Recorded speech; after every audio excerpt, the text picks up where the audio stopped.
You ask Tiger to solve. This deals with linear equations with one unknown. The final result is y equals 13. Let's solve it step by step. Group all constants on the right side of the equation. Add 2 to both sides. Simplify the arithmetic.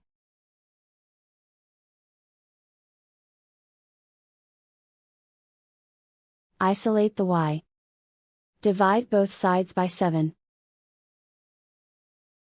Simplify the fraction. Find the greatest common factor of the numerator and denominator. Factor out and cancel the greatest common factor.